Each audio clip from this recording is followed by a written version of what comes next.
There are so many distinguished guests with us this afternoon that I'm actually a little bit nervous. I don't know why, but I'm usually not nervous. But let us start. So I'm Ellen Tise, and I am the Senior Director of the Library and Information Services here at Stellenbosch University.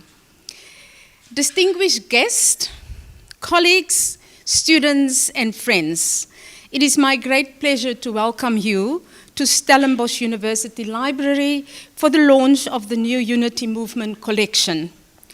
Those joining us here in person, as well as those participating virtually.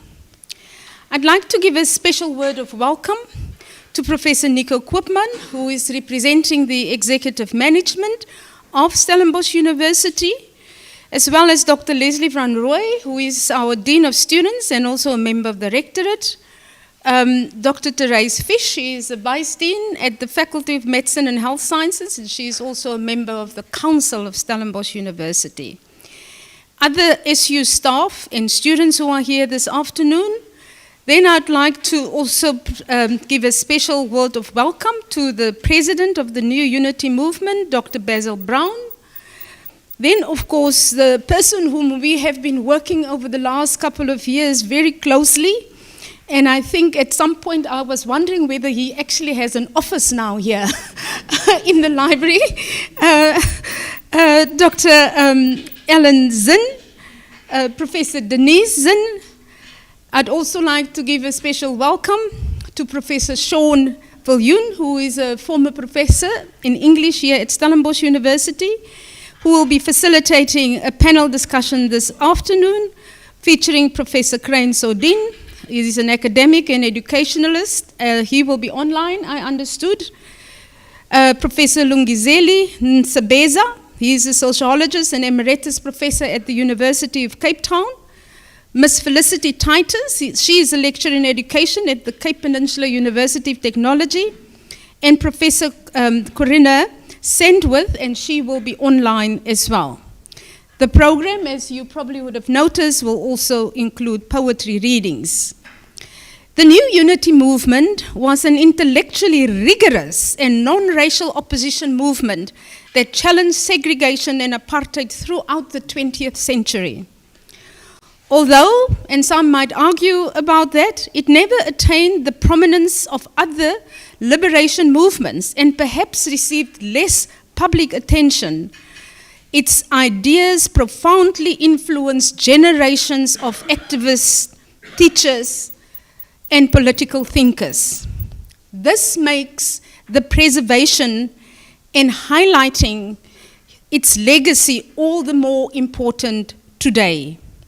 It is both a privilege and an honor for us here at Stellenbosch University to have been entrusted by the New Unity Movement with the care of this extensive collection and to preserve it for prosperity while making it accessible for research and scholarship. Following discussions between myself and Dr. Basil Brown, the president of New Unity Movement, and then following that, mainly with Dr. Ellen Zinn, the NUM documentary collection was donated to the manuscript section of Special Collections, Stellenbosch University Library and Information Service in June 2023. The project to sort and catalogue this extensive collection commenced in March 2024.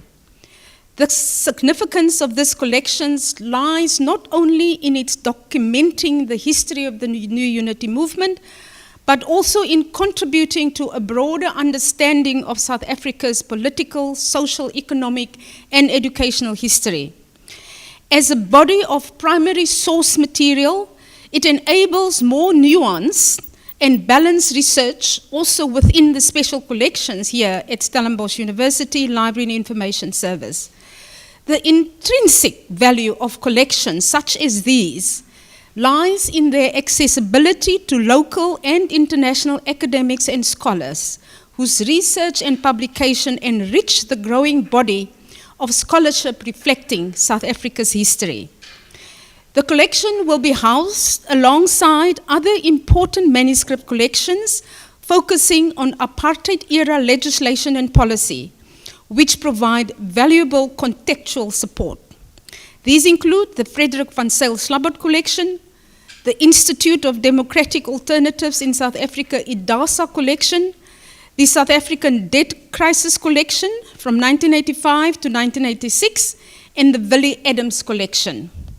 Once again, welcome and thank you for joining us today. It is now my pleasure to invite Professor Koopman, SU's Deputy Vice-Chancellor for Social Impact, Transformation and Personnel, to bring greetings on behalf of the university. Thereafter, Mimi Seifert-Wirth, she is our Director, Scholarly Communication and Marketing, will provide a brief overview of the manuscript section where the collection will be housed, as well as the NUM collection itself. Following this, we will be handing over to Professor Denise Zinn, who will introduce the remainder of the program. At the conclusion of the program here in the auditorium, you are all warmly invited to view the exhibition, those that have not done so yet, in the display area, and there are also books on sale on the upper level, and to enjoy Stellenbosch University hospitality at its best in our staff room, and that, of course, include wine. Thank you.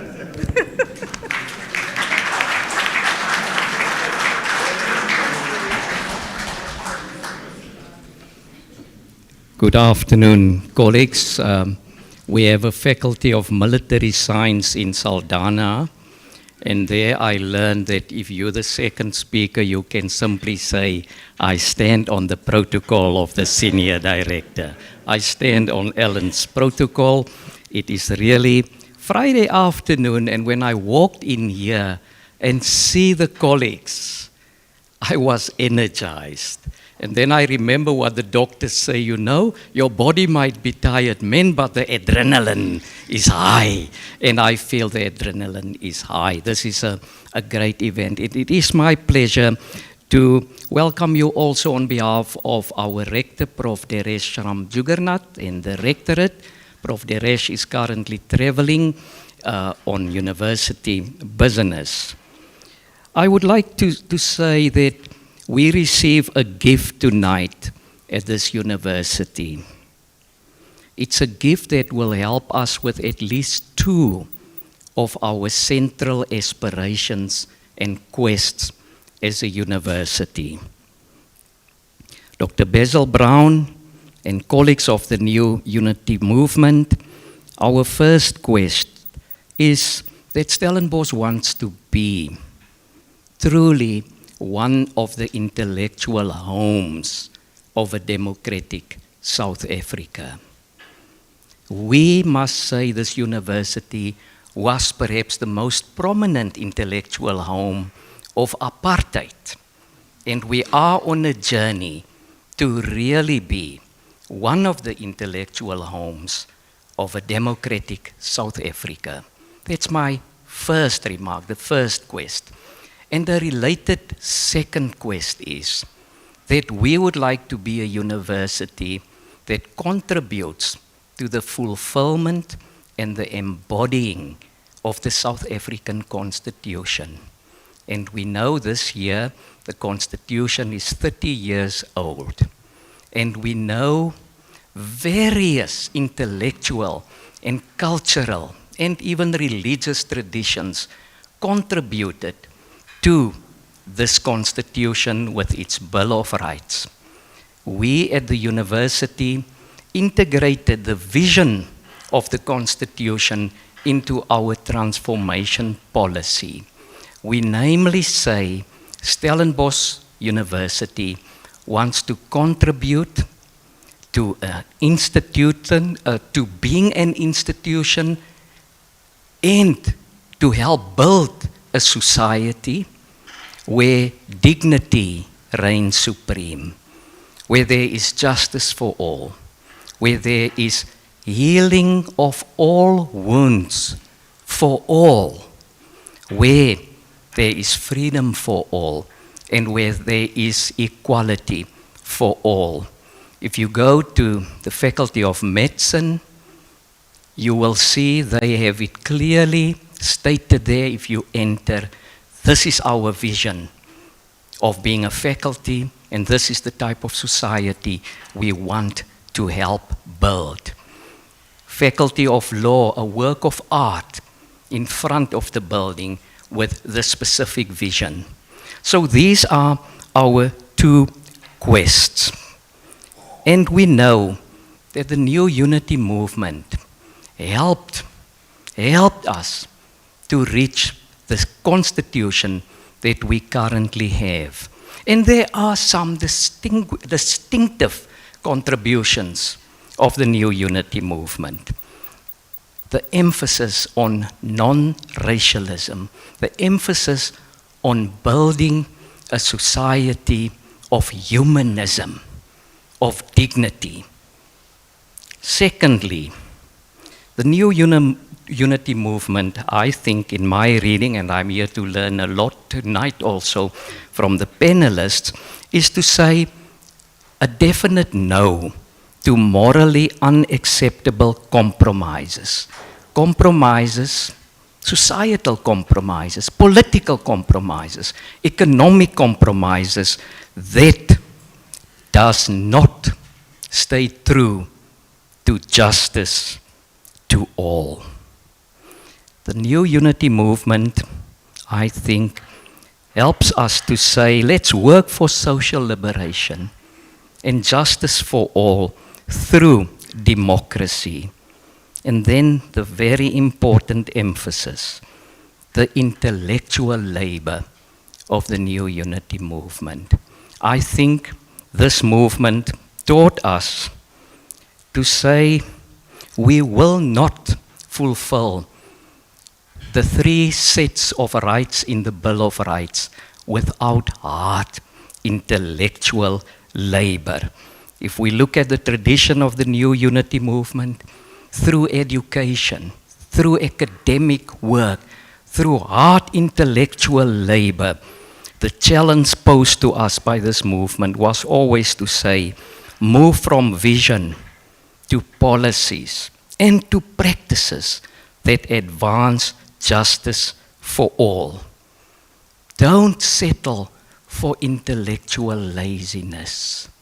Intellectual laziness nurtures oversimplification, and we know today, worldwide, we have to question political leadership, for instance, where there are some oversimplified solutions that really become the popular solutions. We know that populism thrives all over the world, and only through hard intellectual work can we overcome the threat of populism, a major threat to democracy. So in conclusion, I think you will see that Stellenbosch will use the gift. When I shared with our current acting DVC for Learning and Teaching for Academic, Prof Richard Stevens, about this evening, he was excited. And he said, you know, my colleagues in public law, constitutional law, they will drink from this well, but also sociology, political science. In our research, in our teaching, we will drink from these wells. And I want to thank colleague Ellen for really leading this process and facilitating this gift, you with your colleagues. And Dr. Basil, I thank you and your colleagues for bringing this home to this specific home. It will help us to maybe journey a little closer to the aspiration to be one of the intellectual homes for a society of dignity, healing of wounds, justice for all, freedom for all, equality for all. Very welcome, and thank you so much.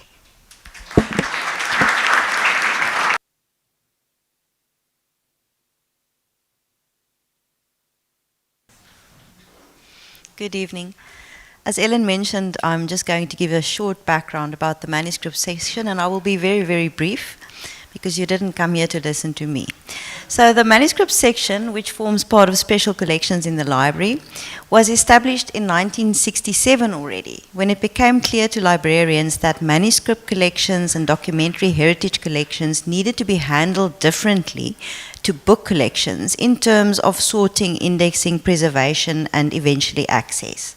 So in the early years, the focus was mainly on Afrikaans literature and language collections, as we received the papers of many prominent Afrikaans authors in those years, such as N.P. van Wyk Louw, Langenhoven and Yskrieger, and many, many others. Later editions included collections from South African artists, South African press, and collections on South African cultural, social, economic, and political history. So dedicated and ongoing efforts to diversify our manuscript collection started more than a decade ago. And today we have over 460 collections, ranging in size from a single page to covering several linear meters of shelf space on a number of topics. So Ellen had already mentioned that the new Unity Movement, which is collection number 463, will be housed alongside other prominent collections, as she mentioned, Van Zyl Slabbert, Idasa, and the Dead Crisis collection. So the collection itself is very comprehensive, and it includes a range of different types of material, such as correspondence, constitutions, policies, financial statements, minutes of meetings, conference proceedings, memoranda, newsletters, notebooks, photographs, and various publications, including journals. And that's really the beauty of these physical collections, and I think it's something that we also want young researchers to enjoy, because although research is dominated by this digital world, there is something very special about handling the physical material itself. So some noteworthy items in the collection include a call to unity, which is the manifesto adopted in 1943, calling for unity amongst oppressed groups and contributing to the formation of the non-European unity movement, as well as the minutes of the first unity conference held in 1943, where the draft declaration of unity was accepted and the 10-point program was adopted. So a detailed inventory of the collection is currently being finalized and will enable researchers to easily navigate this comprehensive collection. And we trust that it will be well utilized, people will be dipping into the well, and contribute significantly to research projects in coming years. Thank you.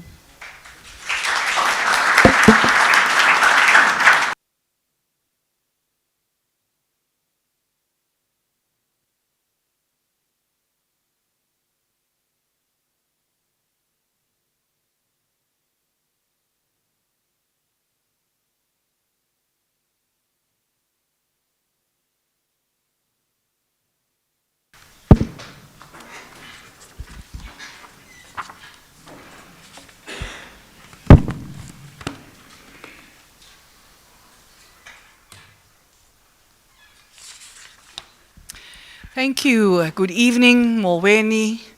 Goeienaand. Is that the right one?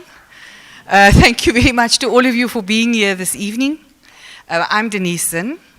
It's a real honor for me to be here on this occasion of the launch of the Unity Movement's archives, a very important occasion. I've been associated with the movement since I was at high school. It's where I got my political education, and it's always been larger than life. But my role here this evening is to help keep the program moving. So I'm not going to say too much more. I'm going to be introducing the speakers and my co-facilitator a little bit later on for the discussions that are to follow. One of the lessons I learned in the Unity Movement was that everything was undertaken in the name of the political project. So personal titles and CVs and bios were never highlighted much. In fact, often people just went anonymous.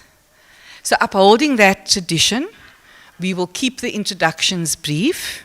You can find out more about the speakers on the program that you have, and some of it will flash up there. But mostly I'll be calling them on their first names. And so it's my pleasure to call the first name up to speak to us tonight, Comrade Basil Brown, President of the New Unity Movement, and he'll introduce and provide us with a short history of the Unity Movement. Basil, over to you.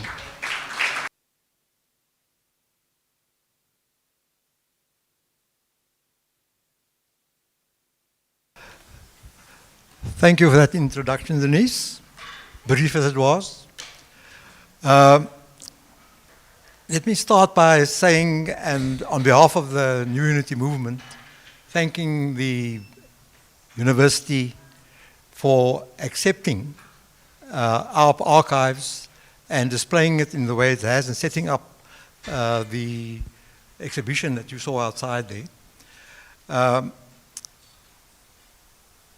There is a bit of a correction I need to make in the sense that you will see the collection is titled the New Unity Movement Collection. However, I think that is just an error in the sense that it's a more comprehensive than just the New Unity Movement, and I will explain that presently. And so we would like it and appeal to the librarian chief here to change that to the Unity Movement Collection. And it will become apparent why I make that request. We are particularly pleased and very grateful to the university for setting up this occasion and allowing us to be, in fact, Blake, and as we've heard his name already, Ellen Zinn has been actively involved in and having a hand in setting up the program which we have here tonight, and also in the exhibition. Professor Koopman, I think I need to say thank you to you for that introduction, because you've actually taken away half of what I was going to say. And you've done an excellent job of presenting the New Unity Movement, but please, the Unity Movement to the audience here. I was listening to your talk, I was reminded that in the 1980s, early 1980s, there was a university over the other side of the river here. So is a river between here and UWC. UWC was transformed from being what we called a bush college into what Jakes Gerwel, who became the rector of the university there, to call it the University of the Left. And I get a sense that what Professor Koopman is now beginning to say is that Stellenbosch will also become, and we hope, a University of the Left. Because we consider ourselves, as the Unity Movement, to be part of the left, which unfortunately has become a rather muddied concept in South Africa today. And you might have seen there's all organizations sprouting up and calling for meetings of the left, and even organizations that have a very sordid background and history in the struggle in this country are now talking about bringing together what they consider to be organizations of the left. And I think that's one of the projects that the academics should be taking up in identifying and what exactly is this left in South Africa today, and how do we bring about the unification of all these entities that proclaim and that they are in fact part of the left. Now I think I need to, for those that may not be, and I'm pleased to see some young students here, be familiar with the history of the Unity Movement. And then we've heard Professor Koopman and Ms. Seifert have already given a lot of information that, and you've seen it all in the exhibition documents that have been set out there. So, for the benefit of those who might not know much about the Unity Movement, I need to give you some insight into the history, as well as the philosophy, the tenets, and the traditions of the Non-European Unity Movement, the NEUM, and the New Unity Movement. And I think it's important we sketch out exactly how what the connection is between these two. Now, the NEUM was founded in 1943, and it came about and came into being as a part at that period, there was organizations like the ANC, the South African Indian Congress, the AAC, or the All African Congress, the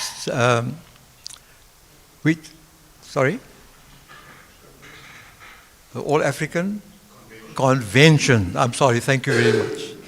So these were the organizations that existed in that time, and amongst them, they realized there was a need to bring about unity amongst these different sections.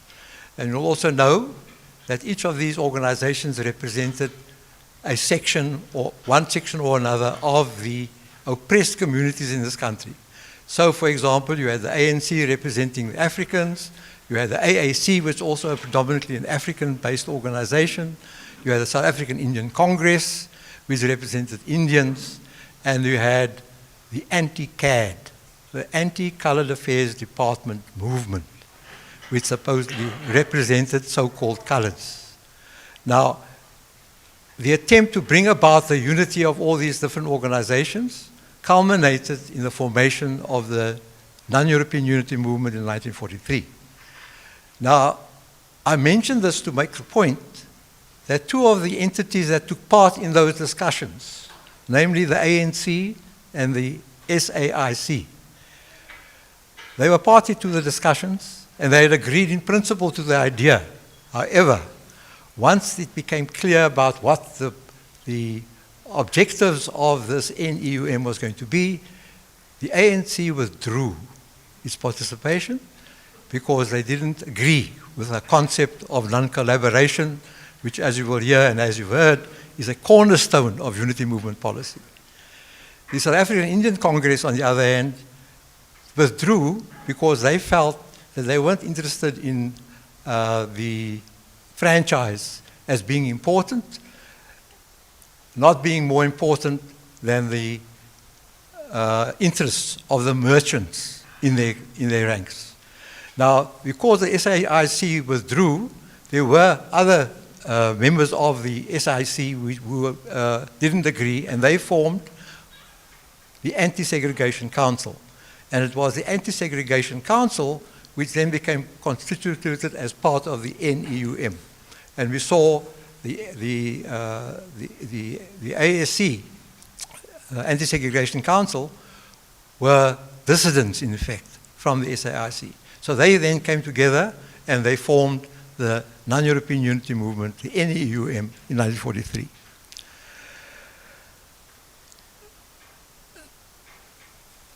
Now, the important point, and that's already been mentioned, the basis on which the NEUM was founded was non-racialism.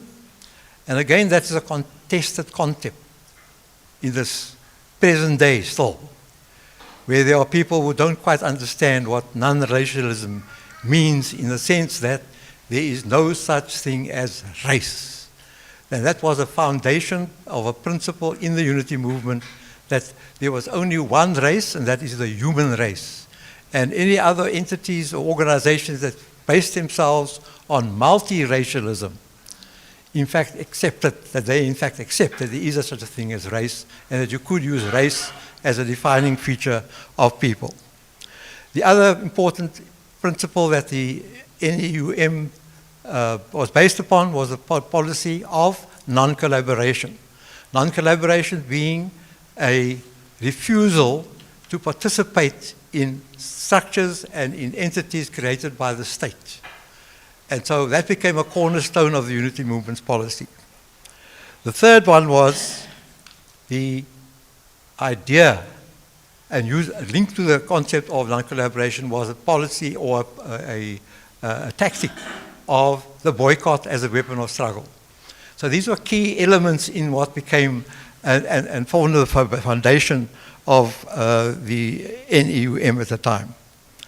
Now, it's also important to mention, and that you will see that the names of these organizations around here, that became affiliated to the NEUM, and that played an important role in generating the kind of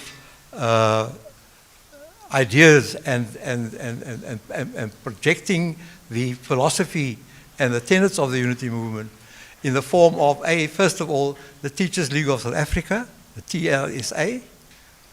There was the Cape African Teachers Association in the education sector. There was the SOYA, the Society of Young Africans, of Young Africa, not Africans, Society of Young Africa. And there was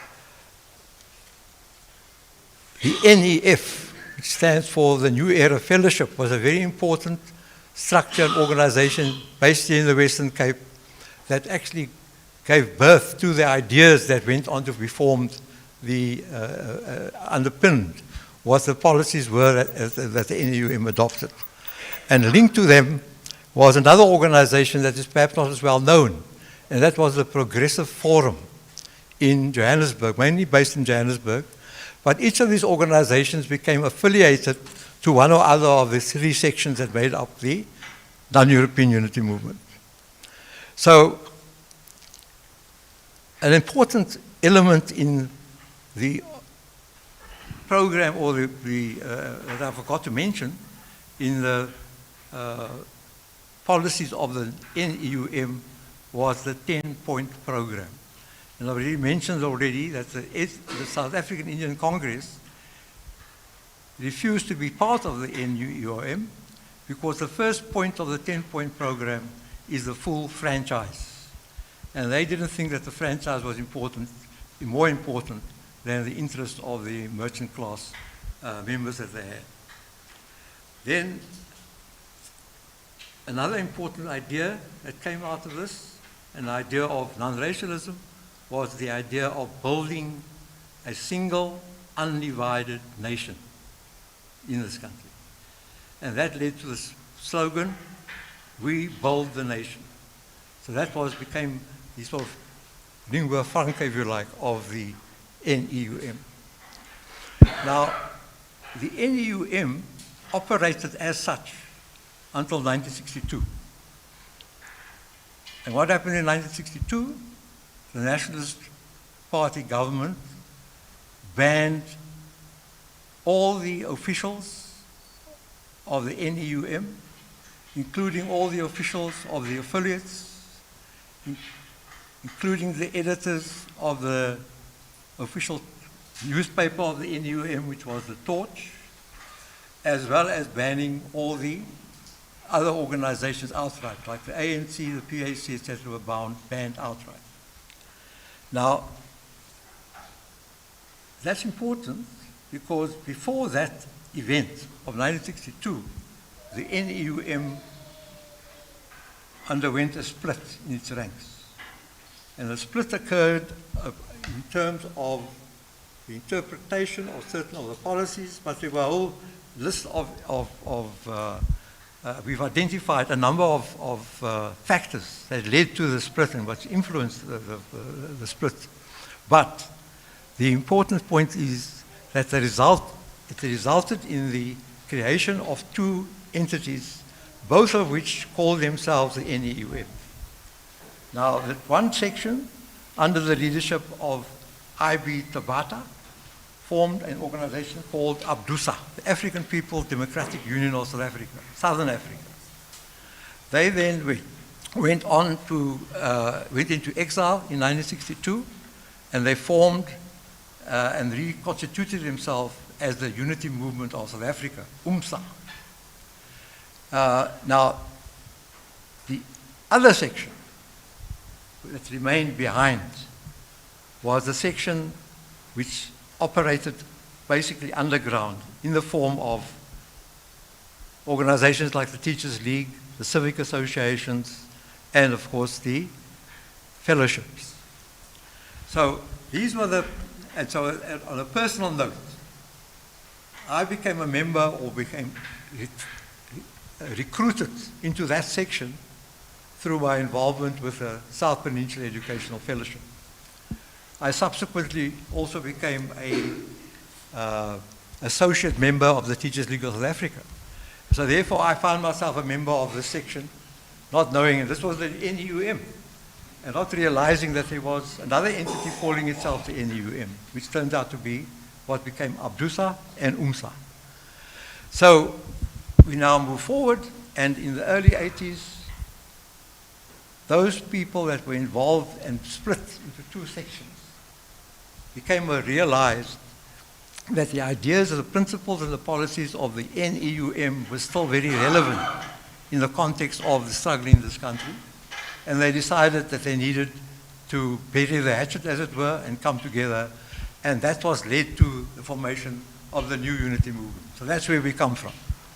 So the New Unity Movement was created by people that had split in 1958 and then came together again in 1985, or in the process that led into the formation of the NUM, and that is where we are now. The New Unity Movement is an organization which is totally committed to all the policies and principles of the NEUM, and is, as you'll see, we have a constitution which we have had to amend over a period.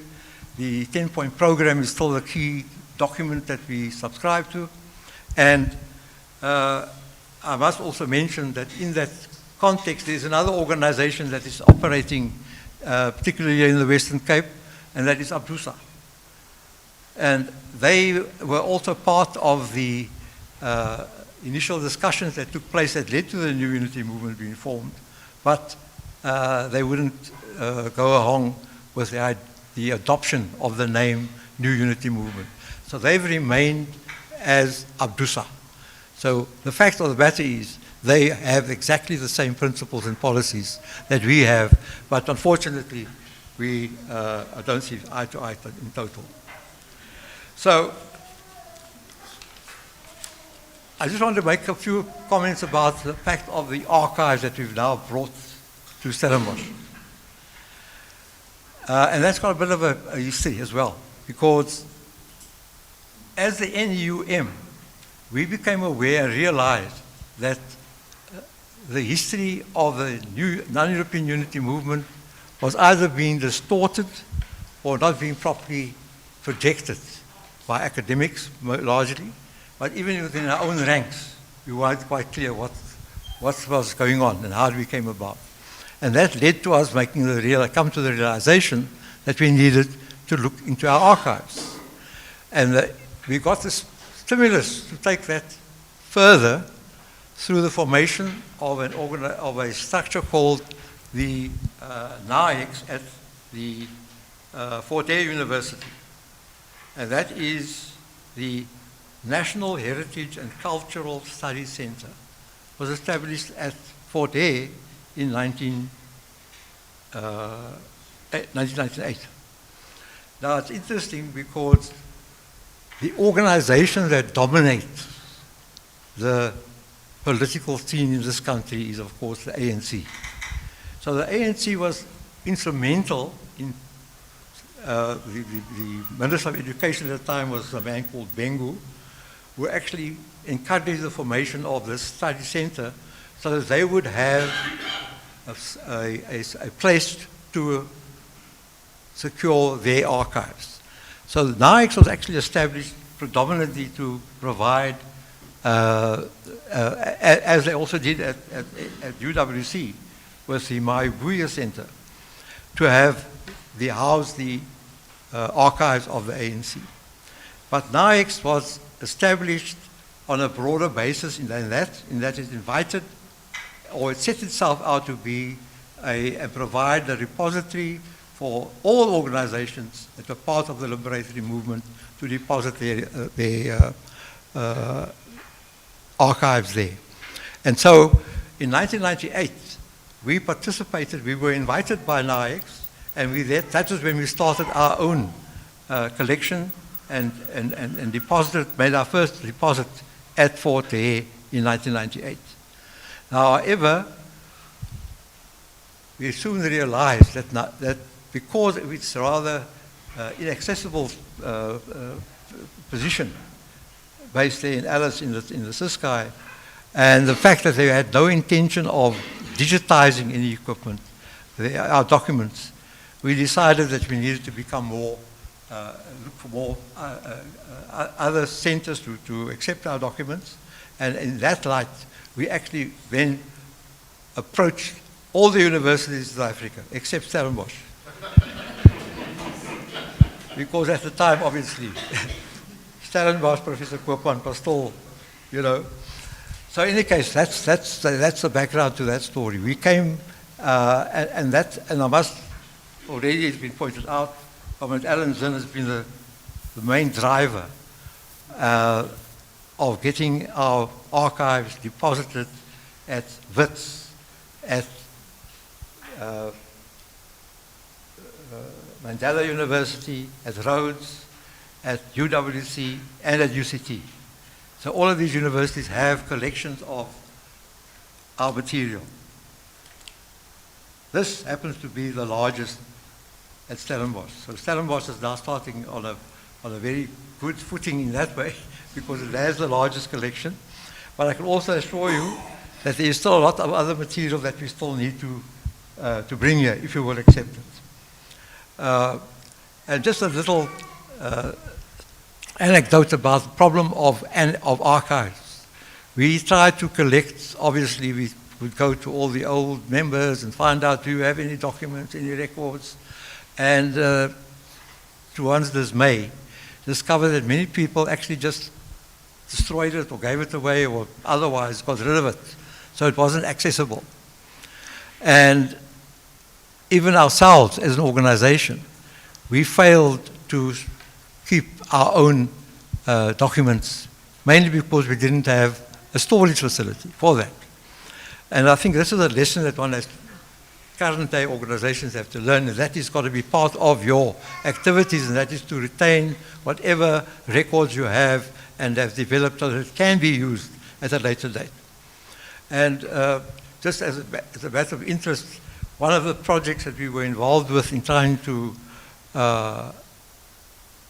get clarity about some aspects of Unity Movement history, we actually then drew a blank to a large extent with certain elements that we were looking for. And then along came Professor Brown, who told us that he had discovered a collection of documents in the ceiling of the house that he lived in, which belonged to his parents. And it turns out that that house belonged to his grandfather, who was Councillor R.E. Viljoen, who was the treasurer. He was the long-serving treasurer of the NEUM and the vice president of the anti-CAD. And obviously, in the period at that time, people did, in fact, hide their documents and books and everything from the security police. And thankful to his grandfather, he put it in the ceiling. And we don't know why he went to climb into the ceiling, but nevertheless, we are very grateful to have been given those archives. And some of it is actually here. That you can see, and we've been able to get more clarity about some of the elements that were contributed to the split that happened in 1958. So I thank you again on this point. I don't want to, I think I'm running out of time, eh? You give me that hard look there. So just to make the point that, as you can see, there have been, and there's been almost a renaissance, if you like, of academics taking an interest in the history of the Unity Movement.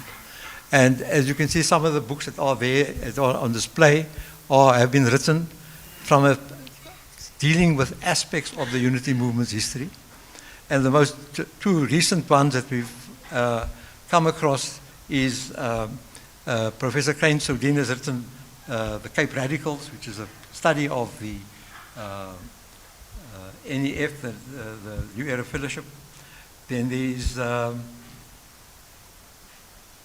Ziana Rategan, who is at the UCT in the Department of African Studies there, or Sociology. She's written a study of Hosea Jaffe, who is one of the important thinkers in the Unity Movement. And so and these are some of the people that we need, whose stories we need to get told. And also just to show that this is not just a local interest, we came across, or we were approached by a student at Cambridge University last year who has written a study and written a dissertation on the role of non-racialism in the unity movement. So we are very excited about the fact that Stellenbosch has now agreed to take our archives on board and make it, we certainly hope that there are plans to make it, digitize it, because digitization is the way to go in terms of making it accessible to wider layers of hopefully new scholars and political activists. So I want to thank you, Professor Koopman and your team, for having us here tonight, and we are extremely grateful to you. Thank you very much.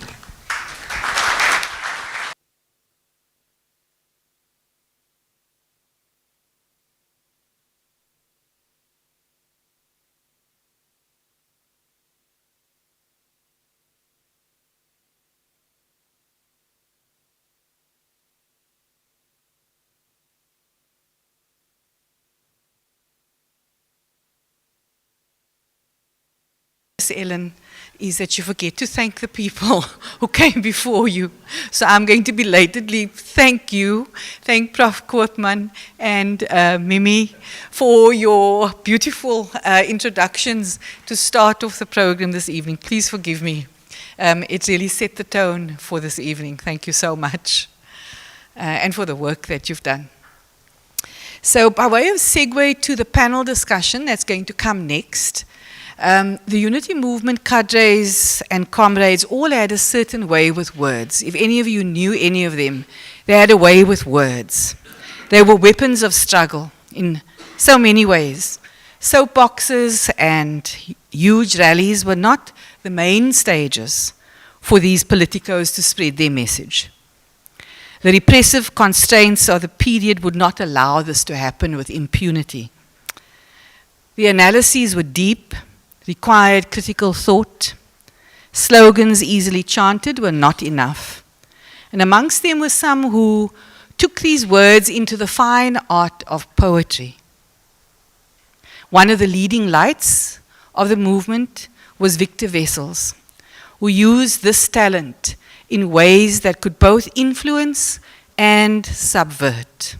And so we will be offering you a few of those poems that Victor wrote. It's available in a book called Testimony, the English poems, and Waarom skryf ek Afrikaans, the Afrikaans poems in the same book. Victor eloquently described the power of the voices of the political icons. And in a poem after the death of one such comrade, his father, Dan Wessels, who was also banned under the Suppression of Communism Act, he wrote, "I remember still the power that was his voice and the strength of feeling when he spoke. No pretense at detachment or calm, but fire and force, compelling emotions that came from his core. That was nevertheless eloquence and skill. Now that great power is spent, though its echoes still hang on my ear." And I'm going to ask Wouter to please play the poem, Mind the Dark. So you can hear this echo hanging on the air. This is a poem that Victor recorded into a little black recording box, so it might be a bit gritty. But Wouter is going to play it for us, and the words will show up on the screen. Wouter, can you do that now? And at the back. And then we're going to call up Reinhard to read one of his poems. Sorry. Please go. I want to mine the dark, the color of location days, unearth the image glowing underground, incandescent with defiant fire, distill the spirit of the slum, corrode with acid breath the sterile forms of proper poems, and then make verses that will tell our time and this our land. So, Wouter, thank you. And we now have Reinhard Apollos, who is a teacher at Calling Academy. who will come and read one of Victor's Afrikaans poems explaining why he writes in Afrikaans. Vote to you, Rainer. Thank you very much. Good afternoon, good evening everyone. It's really an honor for me to be reading this poem. Waarom skryf ek Afrikaans? Met watter weelangs het ek gedwaal om hier te kom? Engels was die taal van my gesukkel, langs die klip en doringpad, al na volwassenheid. Toe ek die eerste maal die wonderwoord van liefde uit wou spreek, het ek my breë Bollands nog daarby in Engels dit gesê en skaam gestaan. Nie oor die taal, maar oor die vermeteldheid om dit aan haar te sê.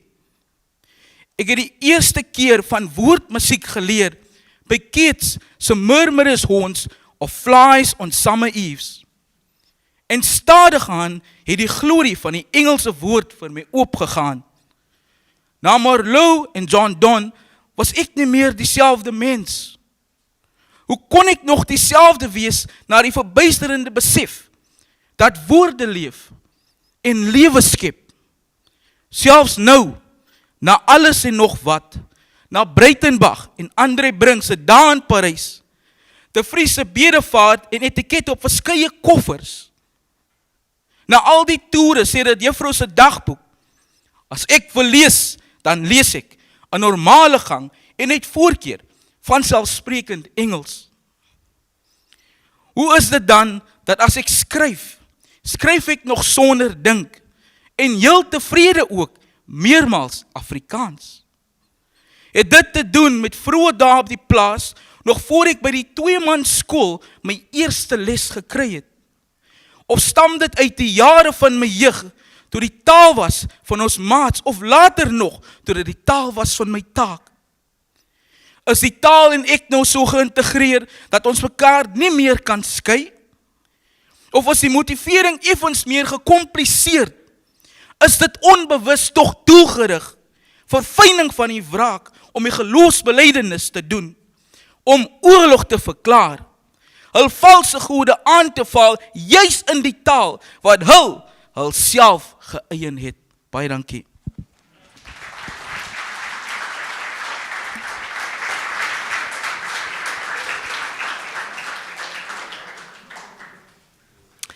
Thank you, and that brings us to the end of this segment, and wonderfully read, thank you. I would like now to hand over to Professor Sean Viljoen, co-facilitator here this evening, and he will come and introduce us to the panel. Thank you, Sean.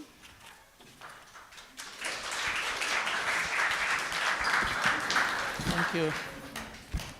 Thank you, Denise. Good evening, everybody. Ellen has diminished my bios. She's already told you the association of the speakers, so can I call two of the speakers we'll have here with us, to the panelists, Lungisile and Felicity. The other two will be online.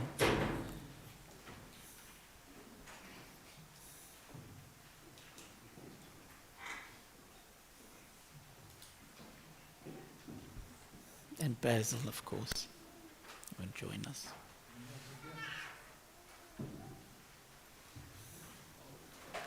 We'll start with Crain online. Besides what Ellen has told you about his associations with UCT, he's also the former CEO of the Human Sciences Research Council. And but in the light of this evening, Crain was also a member of the Salt River, Woodstock and Warm Estate Residents Association, out of which grew the District 6 Museum, and Crain was a founding trustee of the District 6 Museum. I must add, he's also, as you know, a prolific writer. But, okay. We have it in a different order, but we'll What? just go forward to Crain and then we'll go back. We can take your order. We'll take your order. Okay, we'll do. Corin. So, Corin was a University of Pretoria English Department professor, published a book called World of Letters, Reading Communities and Cultural Debates in Early Apartheid South Africa. And this explores how anti-apartheid networks, reading groups, cultural groups, use alternative print culture and reading practices to challenge oppression in the early 1930s and the 1960s. Corinne. Greetings, everyone. My name is Corinne Sandwith, and I am speaking to you from Johannesburg. I'm delighted to be able to join you, if only virtually, for the launch of the Unity Movement Archive today.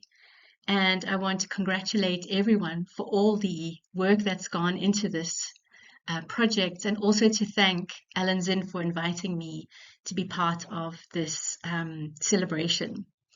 So I've been working with the Unity Movement Archive probably for about 35 years already, and it gives me great pleasure to pause and just reflect on my own relationship with this archive and the extent to which the retrieval projects that an archive makes possible feeds into new ways to think about history and ways to reconfigure the past.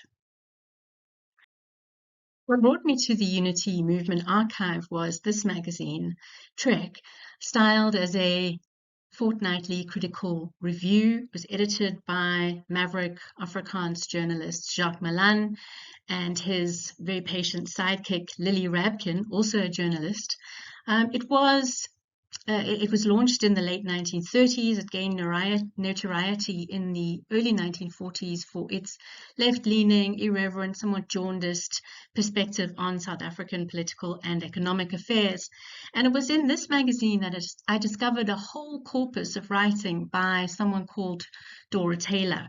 Not only did she write articles on a number of different topics like gender, inequality, education, economics, but she also wrote a regular book review every 2 weeks, and then a regular series of articles on literary topics.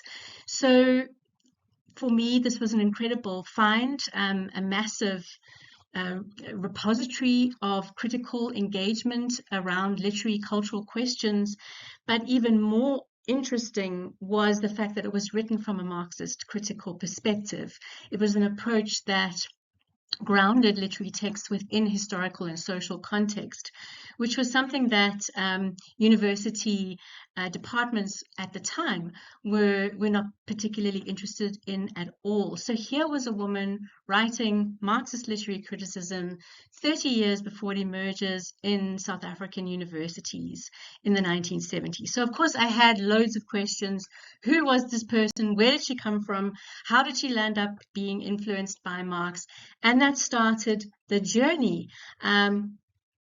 which of course took me to some of the anti-Stalinist left-wing groupings like the Lenin Club, which were operating in Cape Town at the time, and in which Dora Taylor and her husband became involved.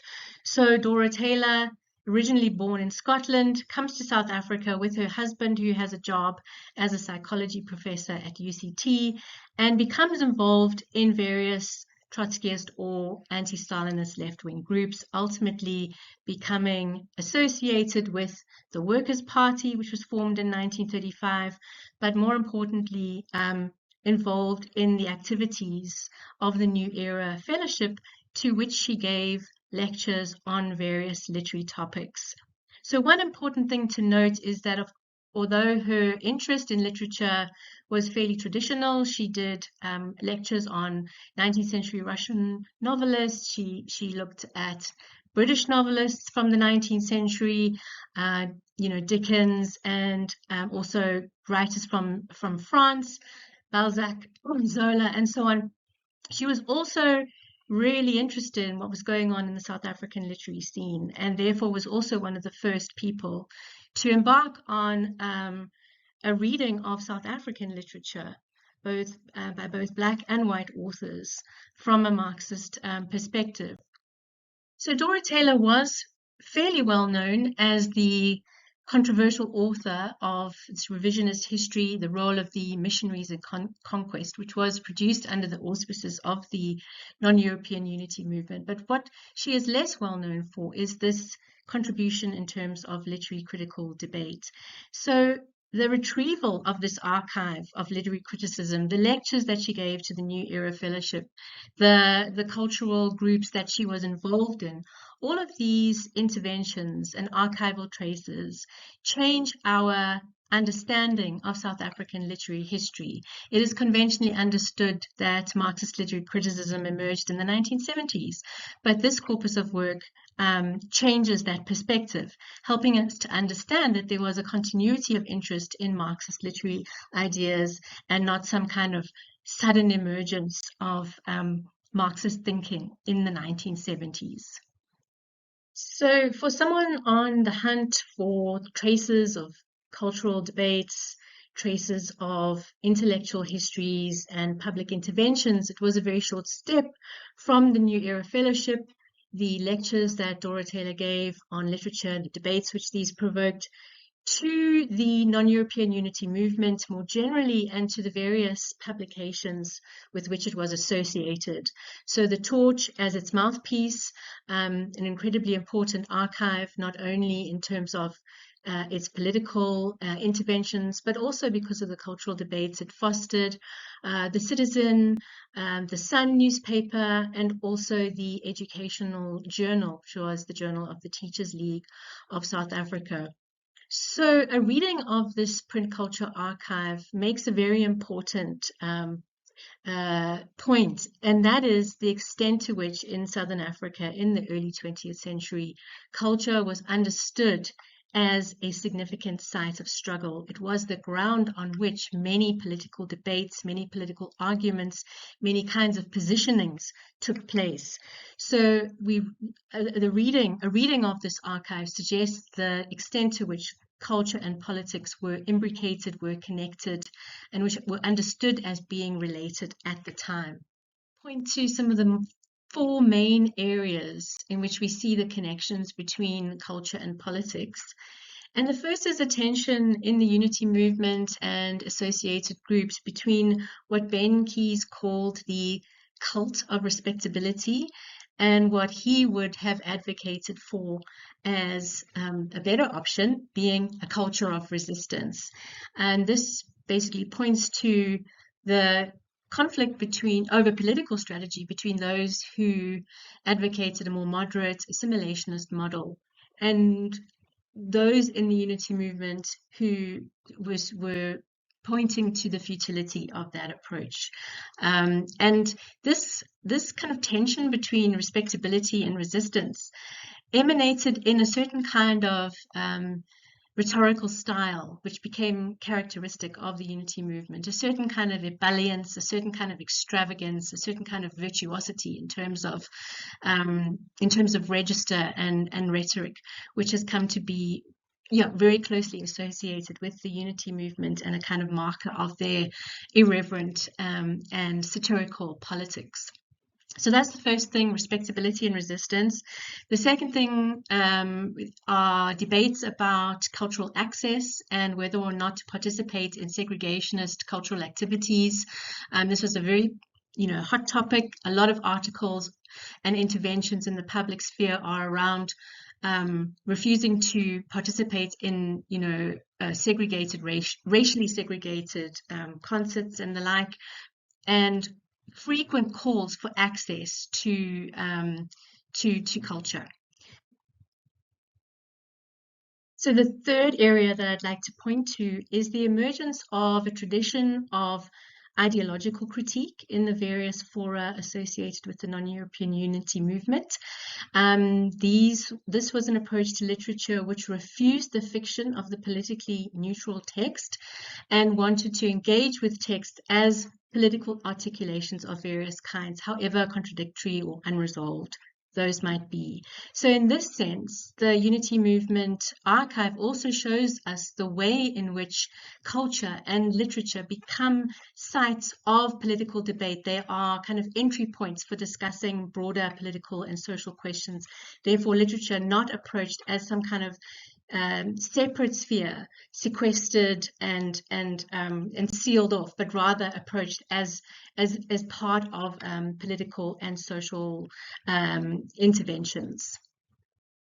And finally, what comes out of this interest in the politics of the text, going all the way back to Dora Taylor's earlier interventions in Marxist literary criticism, is a landmark intervention by A.C. Jordan in 1946, in which he rereads or reads against the grain Shakespeare's Tempest as a play which exposes the pitfalls and limitations of colonial education.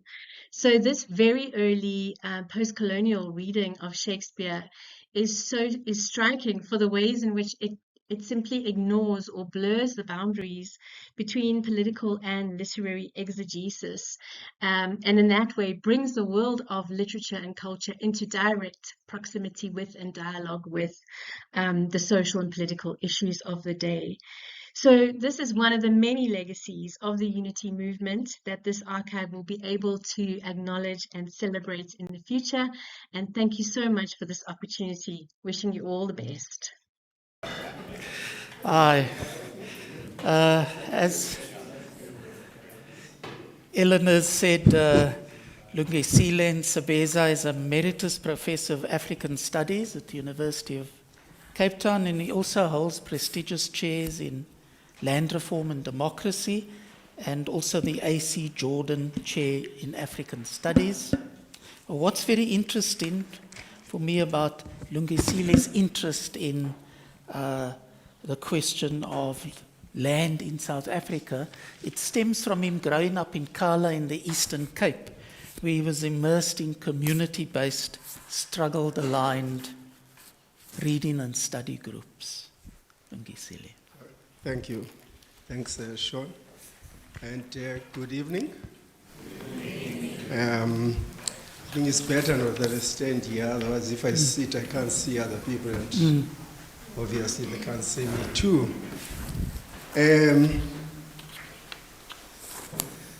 You know, when Professor Koopman talked about Stellenbosch as the intellectual home of the new South Africa, or the democratic South Africa, and so on, I thought about Jakes, and I think he said, was it UWC was the intellectual home for the left, not of the left.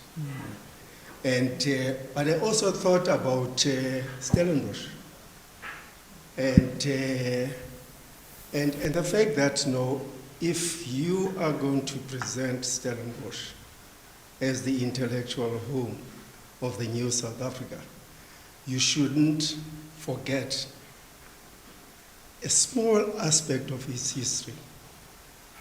And that aspect of Stellenbosch history is the political philosophy department. Political philosophy department that was headed by Degener. And he worked with his student, Andre Tutoy, who passed away this year. And they had a bright student in Andrew Nash, who's still alive. And Andrew has written about that tradition, that period in Stellenbosch. It's an important sort of period. And one thing I would like to say, that's not what I'm supposed to talk about, but I felt I should say it now that it has a reason. I was arrested for studying Marxism as part of this, and the reason why we were sentenced was that you cannot study Marxism if you are not in an academic environment. When released from prison, I searched for universities where I could study Marxism, because that was what I was interested in. And Stellenbosch was the only university that could do that. And it was not just Stellenbosch, it was the political philosophy department. And if you want that history, Andrew Nash has documented it. It's a very interesting history. But that's not the reason why I'm here. I'm here because I was asked by my friend Alan Zinn to give reflections about my encounter with the ideas and thoughts of the unity movement. And this encounter came through my association with the late advocate Alexander Sobantu Mlonzi. Mlonzi was born in Tsala, where I'm also born, and we met in 1969. He had visited his parents in Tsala, having spent almost 5 years in prison and serving a banning order in Johannesburg. His nephew, Meltolo Silinga, was a close friend of mine, introduced me to Mlonzi Sobantu. We had a few discussions with Sobantu cleverly asking questions, trying to assess our world view. Sobantu introduced Meltolo and me to organized politics, and crucially, and this has not been mentioned yet, to the systematic study of texts, using study groups and close reading of texts as a method of instruction and learning. We never read the text to memorize its contents. In reading a text, we ended up studying a range of fields, including language, history, science, and mathematics. The main purpose was to ensure that we thoroughly understood texts without any bias and prejudice. This trained us to be open-minded and tolerant of other views, including, if not especially, those we did not like. This method saved each of us from being biased against texts we did not like by rejecting them without even reading them. It also rescued us from being dogmatic. Now I'm taking time now to read this, because notes that I prepared, because I see there are students here. And I hope they'll take a leaf out of what I've just said. We focused on 3 sets of readings. First, the theory of Marxism. Second, the history of the liberation struggle in South Africa. And third, guerrilla warfare. Consistent with our open-mindedness and with reading as widely as possible, we read texts that were written from various perspectives. About Sobantu, Sobantu cut his political teeth in the Society of Young Africa, SOYA, and the Unity Movement.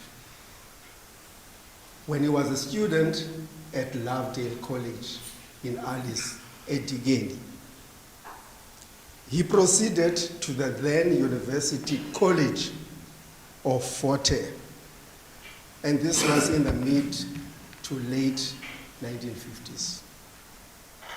By this time, he was active in recruiting and politicizing students from Lovedale and Fort Hare. One of his recruits was a close friend of Basil Alan with the name Mallet Pumelele We used to call him MP, the initial, and the surname Giose. And Giose at the time was a student at Lovedale. As far as I know, he never went to Fort Hare. When they completed their studies, they joined their mentor, Sefton Vutela, in Johannesburg. Now, the interesting thing is that Sobantu was not a member of the unity movement when I met him in 1969. The study groups that he formed, including ours, were not associated with the unity movement.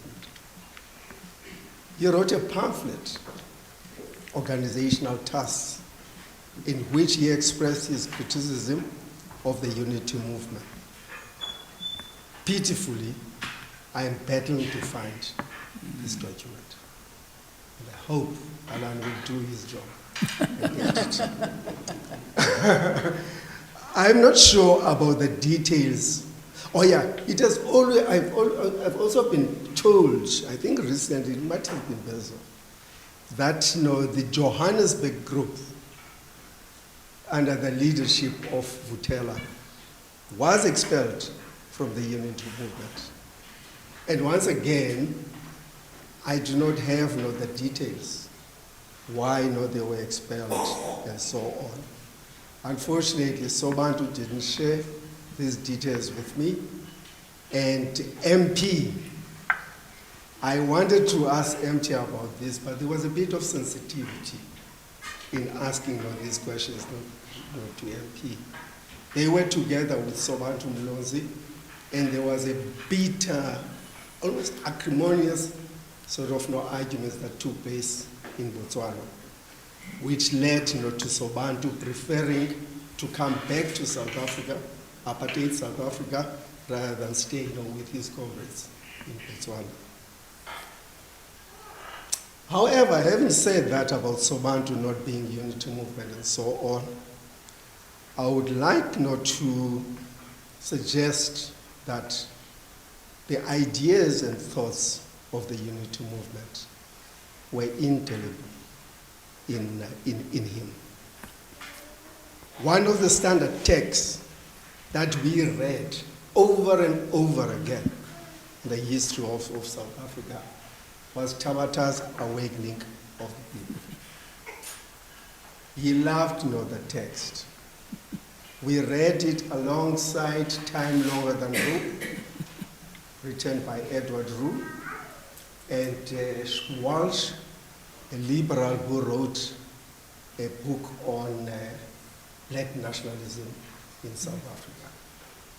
And once again, even his approach of suggesting books from a unity movement perspective, a Communist Party perspective, and from a liberal perspective, was in line with our approach of reading in a balanced fashion.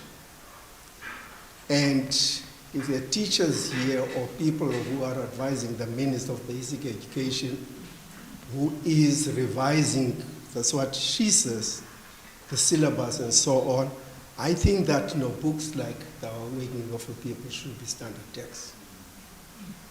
They should be standard texts in the sense that most of the younger generation is exposed to a skewed history of South Africa. It's not balanced. It's the history that's written from a Congress perspective. 1 minute, now I'm finishing. From a Congress perspective, I think that if we were to train our students to think in a critical, balanced fashion, a book like The Awakening of a People would be a good Not to encourage students to memorize Tabata and not read the Congress literature. They must all be written and students must make their critical choice. Now, in conclusion, I want to this is it's personal. I'm trying to write what could be my autobiography and what could be the history of our activities with Mlonzi and so on. And I'm battling to find out about Mlonzi when he was a member of the Unity Movement. I'm battling to find anything about Uvutela, because they had a group in Johannesburg. Whatever I read about the Unity Movement is maybe the Western Cape, but there was something happening in Johannesburg. And my plea to the people who are making this collection is that the history of the Unity Movement must be balanced. Thank you. Thank you.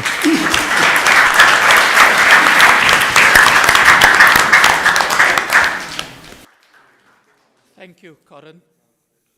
Felicity, I think a voter will take, and then end off with Crain. Felicity Titus, a retired teacher and teacher educator. Felicity's been guided by the motto of the Teachers League, let us live for our children. She puts in brackets before our live for all our children. Felicity's work creates opportunities for her students beyond the classroom, enabling them to unlock their potential and think critically about the country and the world. As a member of the New Unity Movement, she believes that another world is indeed possible.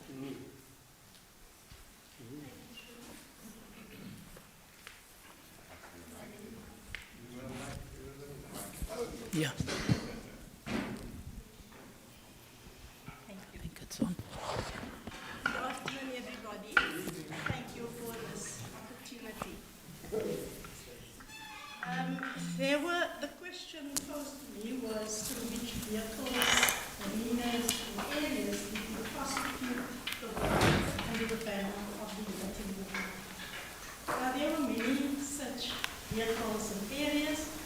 I will focus on three, namely the South African Council on Sport, SACOS, the Teachers League of South Africa, the TLSA, and the Federation of Cape Civics Association, the FCCA, and the arenas.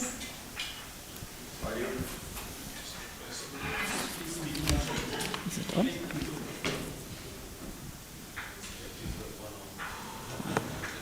To the voter.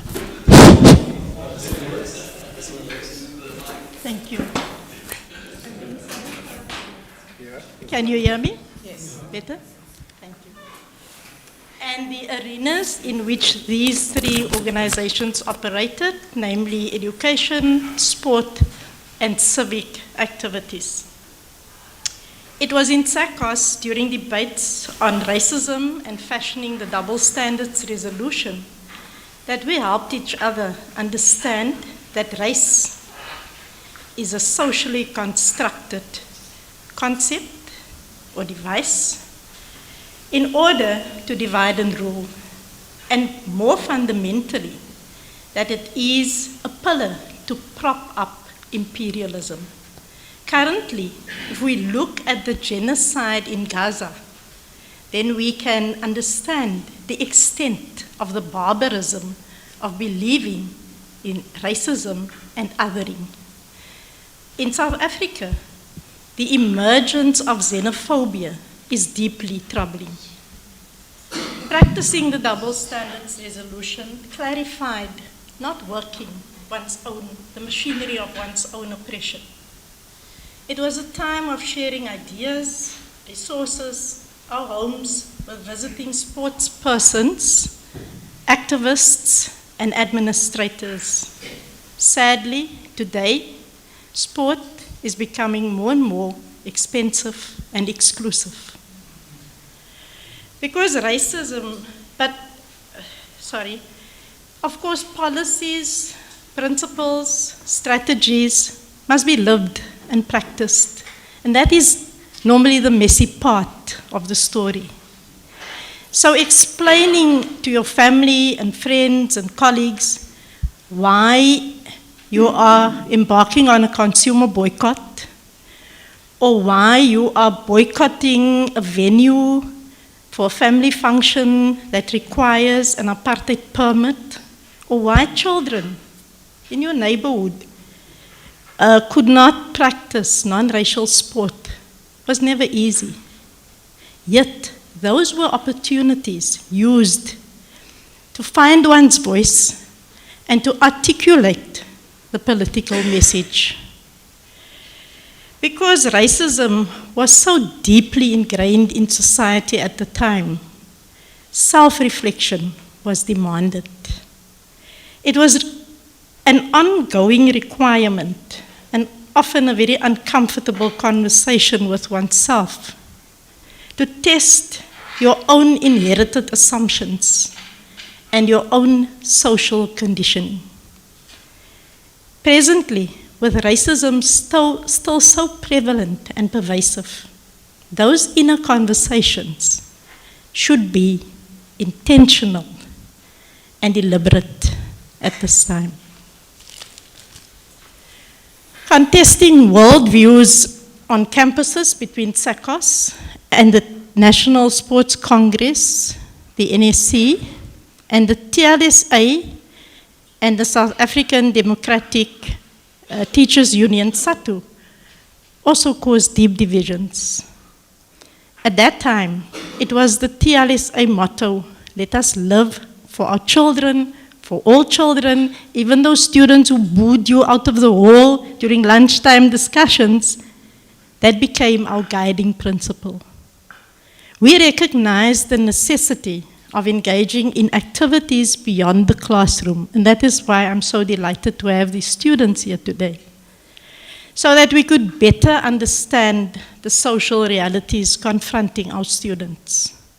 Critical engagement with educational policy and curriculum reform was the culture of the TLSA.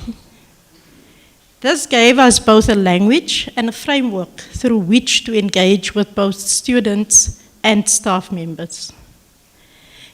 For me, getting involved in college sport, inviting students to June 16 Human Day commemoration events, student hikes, establishing a student newsletter and a student reading room, and coordinating our internationalization program for students in our department offered me the opportunities to hone in on our common humanity as a counter to racism and othering.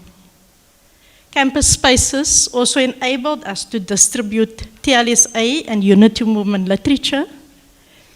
What I valued most those times were the students and colleagues who would later return to engage me on the material, especially those who didn't agree with me politically. Again, it was not easy to swim against the tide, particularly post-1994. Yet, it mattered to know that one was part of a collective that sought to clarify the events of the time amidst much uncertainty. The Federation of Cape Civics was another space where we practiced the Unity Movement's demand for quality education, healthcare, social services, and housing. We continue to organize forum and public meetings focusing on current events such as the Ballabul and the situation in Gaza. In a very perplexing political world, we sustain the belief that a different society is possible.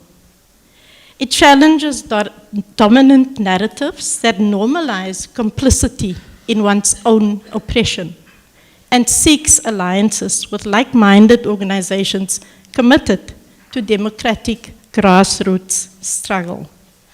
Thus, we continue to engage with others, raise our banner at protest actions, and distribute our literature in an ongoing struggle for justice and human emancipation.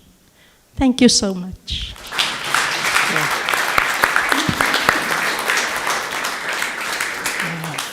Crain's video is 8 minutes, and then we'll take, just because we're running out of time, 2 or 3 comments, questions to the panelists, and then last word from your side before I hand back to Denise to conclude the evening. Crain, I know you've been, in your previous projects and current projects, you've been drawing on archival work quite extensively. Can you tell us what the state and extent and perhaps genesis of the archive of the non-European unity movement / new unity movement is? Thanks very much for asking that question, Sean. So the first point to make here is that I think we have to acknowledge that we're in a much better situation than we would have been, say, 30 years ago when people like Farida Khan, Roy Gentle and other people were writing on the unity movement. Simply because in this period we've been able to gather together material and start lodging them in managed archives. And so these managed archives are really very important repositories, right now. And there are there's material at WITS, which is being digitized, and that's in some ways the most accessible material anywhere. Is material at UCT, and they consist of the Dudley collection, the Fatah collection. There's the Neville Alexander collection. After the fire, some of that material was damaged at UCT, and it's still not available. It was put into storage.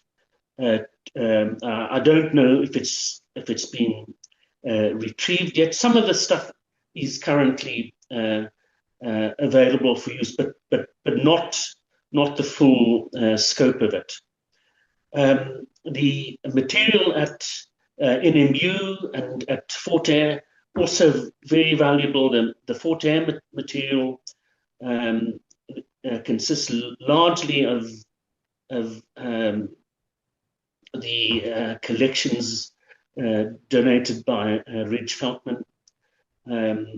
At NMU, you've got June Newdeman's material, which I've seen.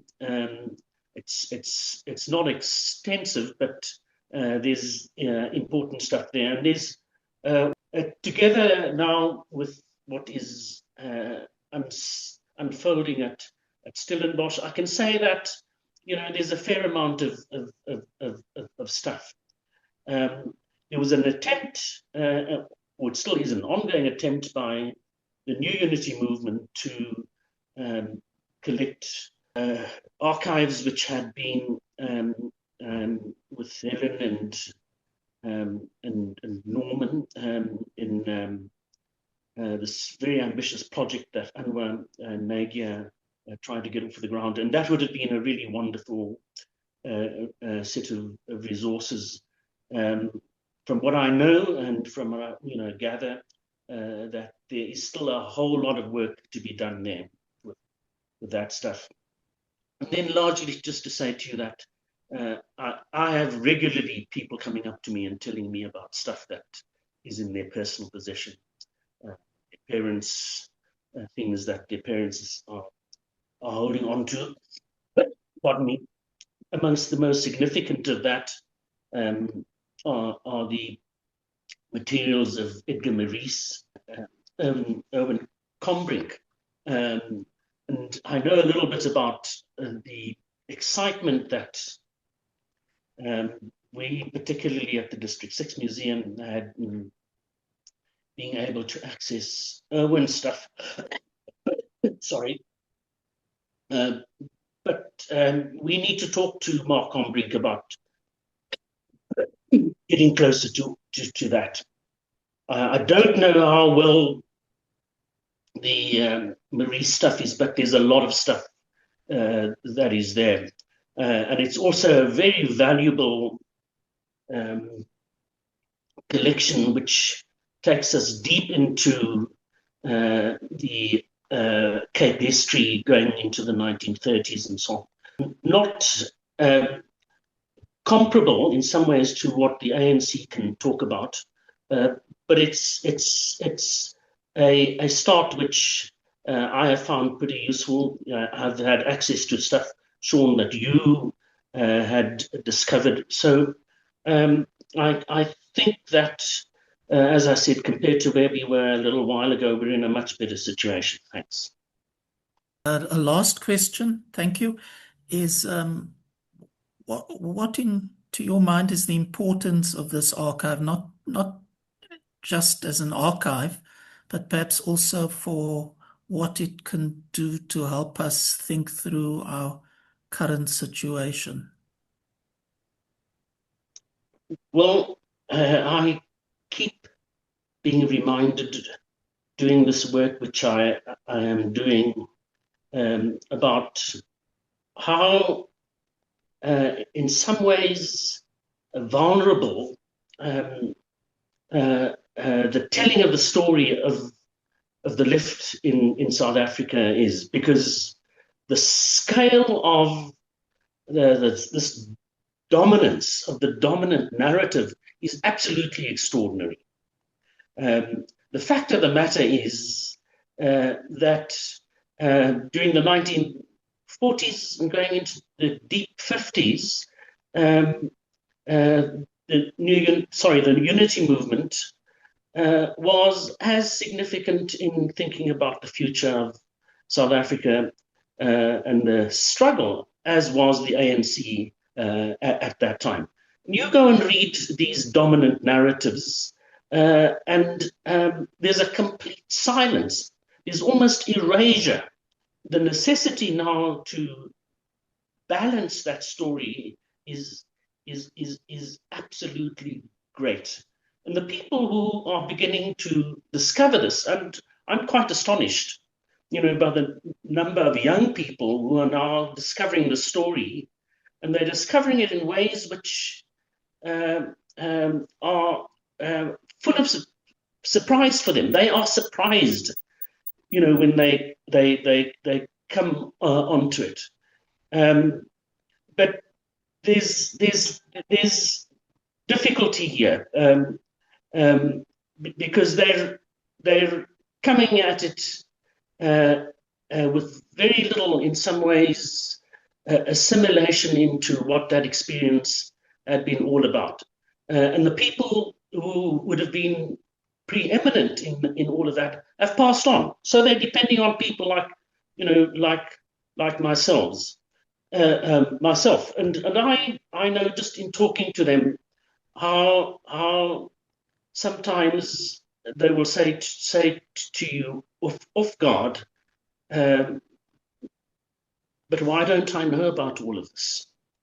There's a bit of incredulousness in the way in which they ask that question. So there's a lot to be putting right here, Sean, which I think is really important for thinking about alternatives and what the options are for all of us in the country.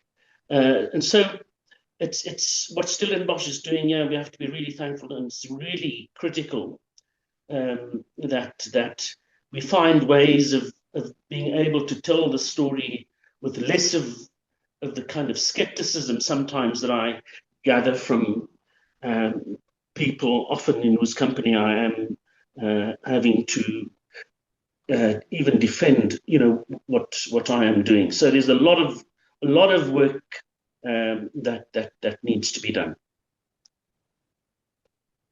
Thank you, and thanks for the work you're doing. We appreciate it. Thank you.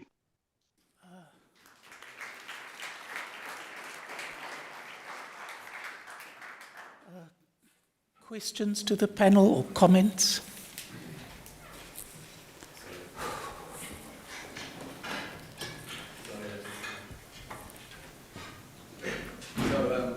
What that guy spoke about there just evoked a memory.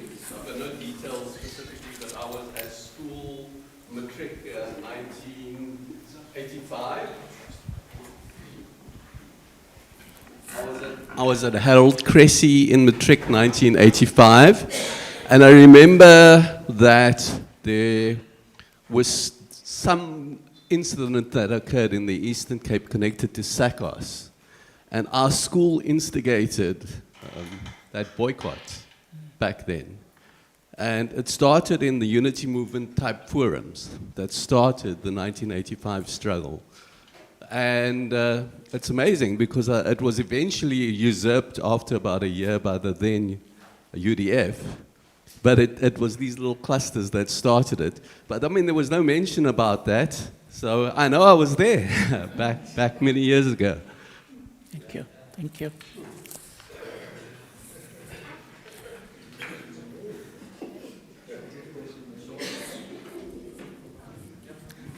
Marcus?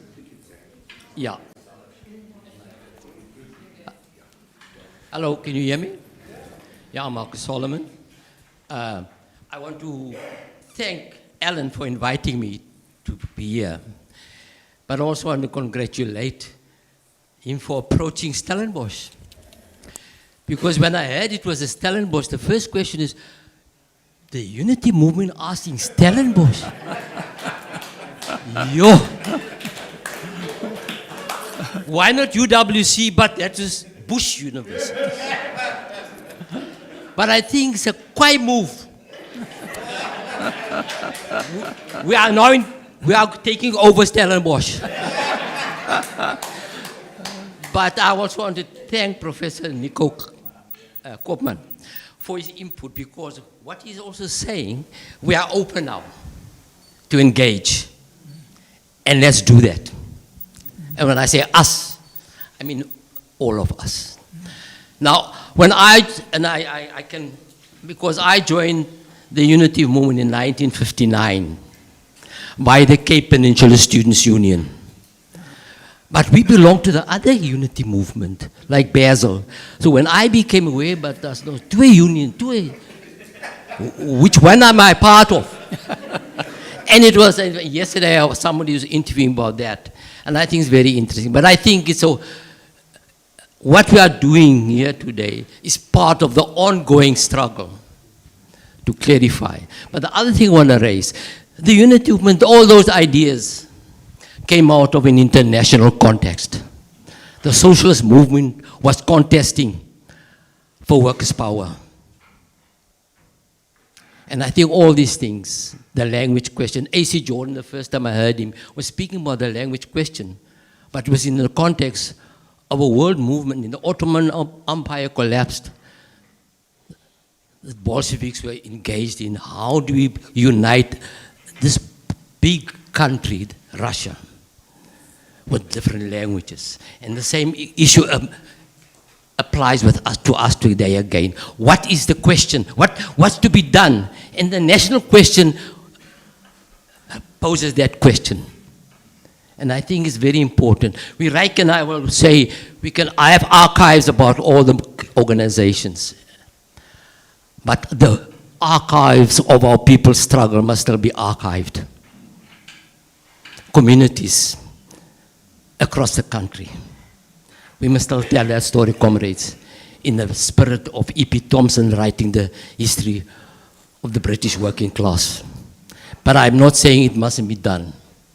The history of the organizations, the movement must still be done in a way so that we can really capture where the world movement for transformation has come from, has traveled, the language question, just every possible thing, culture, etc., etc.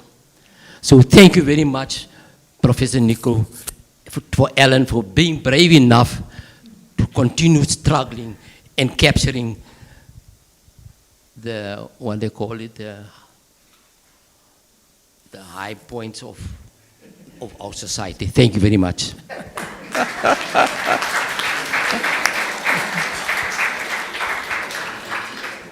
Thank you, Marcus. Last question or two, comment, Jeremy? Yes, I think the question I want to raise, I was quite struck by the extension of the wide range of thinking covered beyond only the tradition as we understood it as unique. But I want to look at it slightly differently. And perhaps I raise a question about extending it further on the basis of the commonality of the Trotskyist tradition in intellectual thinking.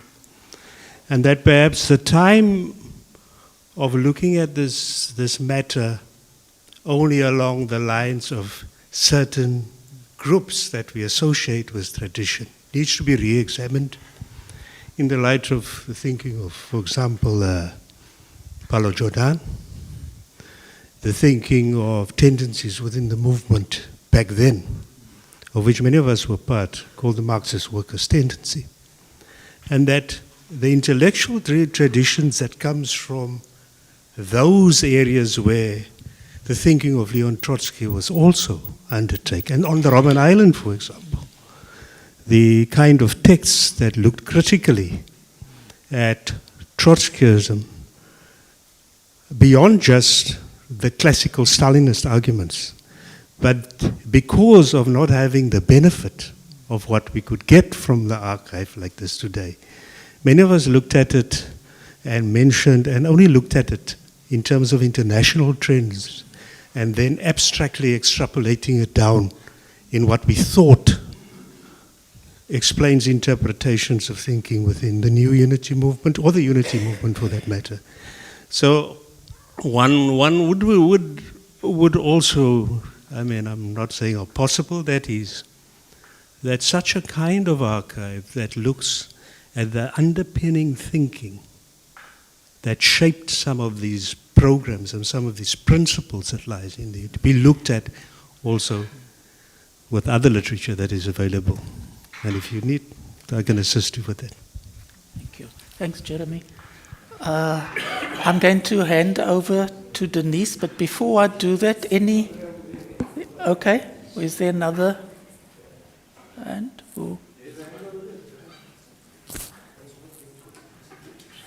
Okay, Nico, and then anything from the panelists, and then Denise. Very, very briefly, just thanks to the panel. And specifically, I would like to engage more with each one of you colleagues, and I must say we would like to. But Prof, thank you for referring to the progressive Stellenbosch voices. Thank you for that. I think it's important. You refer to the fact that one must say at Stellenbosch you had the Degenaars. You had people, theologians like Willie Jonker, who were not welcomed in the white Afrikaans circles, but who were progressive. And I'm glad one of the panelists tonight challenged us at Stellenbosch to say, hey, elevate those subjugated voices a little more. Thanks for that. Thank you. Thanks. Denise?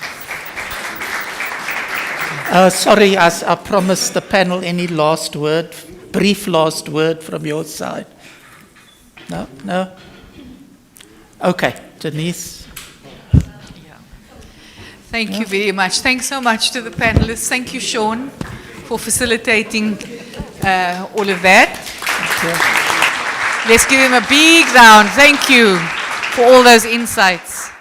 Thanks to the panelists and to the members of the audience who contributed your thoughts, your ideas, your challenges, your contributions. Thank you so much. As we segue into the last segment, I'd like to invite up two beautiful young people to come and read two more poems before we go into the conclusion for tonight, which will be the vote of thanks from the organizations involved, just the two organizations involved. So I invite up Lee Ross and Lincoln to please come and read two more Victor's poems that also tell a story.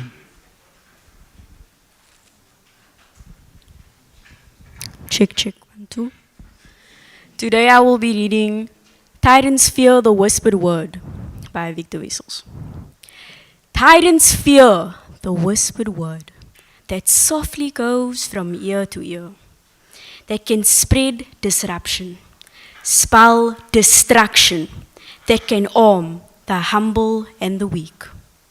For though it's only softly whispered, it can reverberate around the world can detonate the minds of men. Tyrants fear the whispered word, for they know the havoc it can wreak.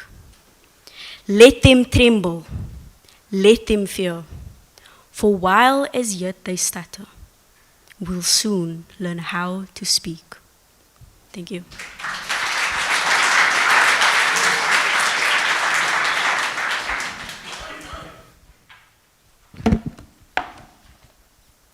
One, two. Good afternoon, everyone. I'm Lincoln Jacobs. I thank you for this opportunity to read this Victor Wessel's poem. In the wilderness that is this land, a voice is calling out for blood, for eye and tooth. I hear this voice, I hear it clear, and day by day, and through each night, there echoes through the wilderness the same insistent call. Eye for our eye, tooth for our tooth, and blood for blood. Some hear no voice, some pay no heed, but day by day and through each night I hear this voice, and naught can block it from my ears. Eye for our eye, tooth for our tooth, and blood for blood. Thank you.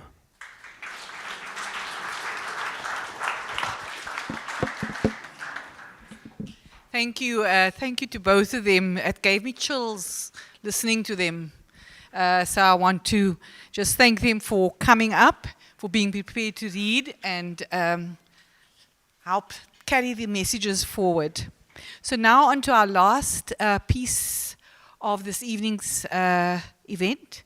I'd like to introduce Mr. Mickey Titus, who simply wants to be acknowledged as the Joint Secretary of the New Unity Movement. He will do a vote of thanks on behalf of the movement. And after him, we will call up Ms. Pakama Tumi from the manuscript section of the library. I think she is here somewhere, but just to get ready. There you are. Thank you. So first of all, Mickey, over to you.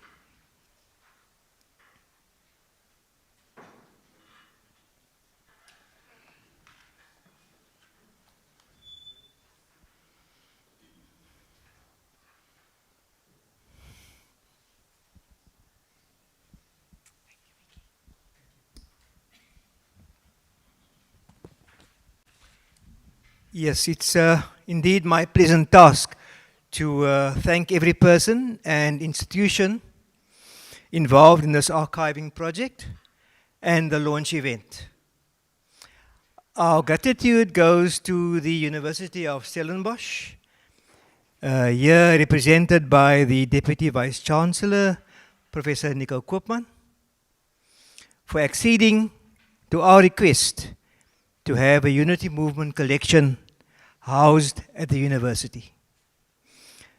We all know that archives are contested spaces, not only physically because of person power and financial constraints, but importantly also contested spaces ideologically. Memory across the millennia has been and will always be actively managed to serve one or other cause. Universities too have to fight for their domain of edifying and knowledge provision and production. We are therefore particularly appreciative, Professor Koopman, that Stellenbosch University agreed to take the Unity Movement archives into their care. Thank you to the university library staff for tackling the immense task of sorting, recording, preserving, and digitizing the documents that we supplied. Where are they? as well as managing the future access to the body of work. We are grateful to Distinguished Senior Director, Library and Information Services, Ms Ellen Tise, Director, Scholarly Communication and Research Support, Ms Mimi Seifert-Worth, Head of Special Collections, Ms Marita Buys, and Specialized Support Services Intermediary, Pakama Ncube, for their dedication. Their professional disposition has given us great comfort of a task well done. Ms. Pakama Ncube has been at the coalface of this archives project for 2 years, and her passion is evident. So much so that some of the prominent figures in Unity Movement history have not only been gracing the pages of the documents that she's been handling, but started prancing all over her dreams at night. Ms. Ncube, we hope at least that those dreams were not the cause of nightmares. Thank you to our President, Dr. Basil Brown, the facilitators, Professor Denise Zinn and Professor Sean Viljoen, our panel members, Professor Lungisile Ntsebeza, Felicity Titus, Professor Crain Soudien, and Professor Crain Soudien, and our poetry readers, Lee Ross, whose grandma was a TLSA teacher and lecturer here at University Stellenbosch, and Lincoln Jacobs, whose grandfather was president of the Unity Movement, and Reinhard Apollos. Thank you very, very much for reading the poems. Thank you too to the new Unity Movement members who collected and handed the material over to the university. And finally, thank you to our comrade Alan Zinn for his passion and persistence to get this job done. Thank you.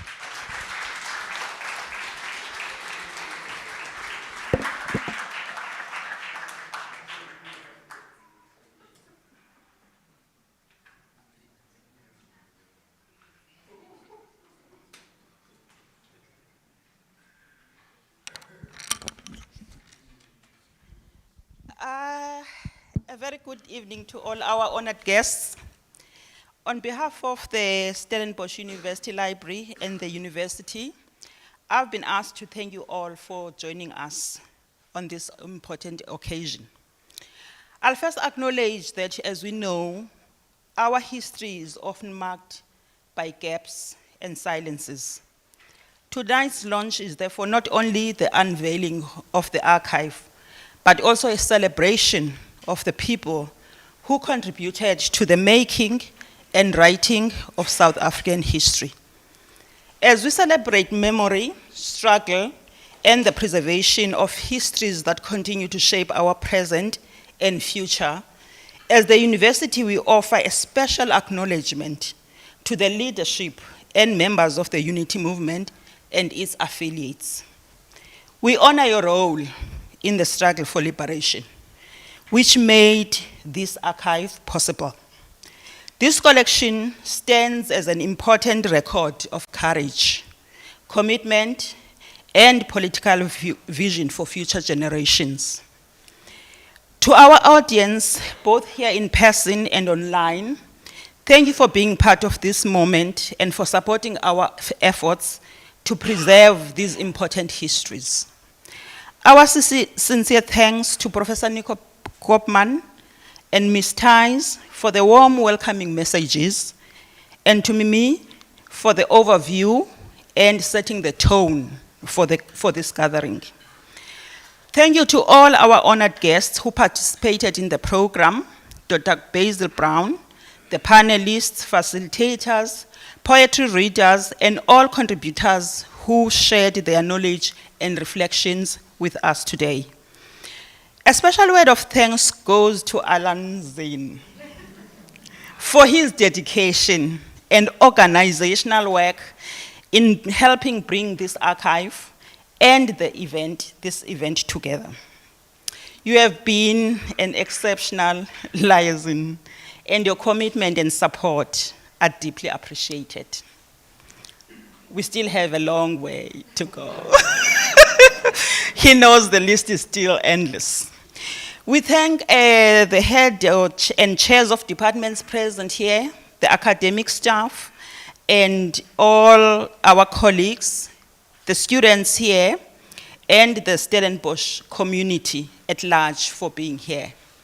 We are also grateful to the organizing team for coordinating the event and exhibition, and to Jenny Frost for the beautiful exhibition panels that she designed. Our sincere appreciation also goes to our IT team, Wouter, Sean, and Clint. I hope I've mentioned all. I'm just seeing those faces now. For your technical support and ensuring that everything ran smoothly, and we apologize for the minor glitches. Finally, I would like to thank everyone who contributed behind the scenes, and thank you all, for being part of this important occasion. I just have 3 announcements that I've been asked to make as well. I've been asked to ask all the people who were in the panel, the SU management, to stay behind a little bit for a group photo. Number 2, you are also invited to, especially those who didn't come early, to view the exhibitions that are in the foyer. And also, as Ms. Tise indicated, the last of the event is the refreshments and the wine hour. We wish you a safe journey home. Thank you very much.